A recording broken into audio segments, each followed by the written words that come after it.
शाळेत जय श्रीराम बोलणं एका मुलीला चांगलंच महाग पडलंय। शाळेतल्या शिक्षकानं या मुलीला थेट शिक्षा दिली। मुलीने याबद्दल आपल्या कुटुंबियांना सांगितलं। विद्यार्थिनींच्या वडिलांनी शाळेमध्ये याची तक्रार केली आहे। त्यावेळी शाळा व्यवस्थापनाने त्यांना शाळेत जय श्रीराम बोलता येणार नाही असं सांगितलं।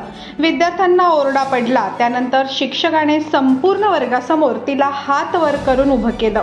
राजस्थानच्या सवाई माधोपूरमधील ही घटना आहे। मुलीच्या वडिलांनी एसपींकडे तक्रार दाखल केली आहे। महिला पोलीस या प्रकरणी चौकशी करत आहे। तक्रार केल्यानंतर शाळा व्यवस्थापनाने काहीही कारवाई केलेली नाही असं मुलीच्या वडिलांचं म्हणणं आहे।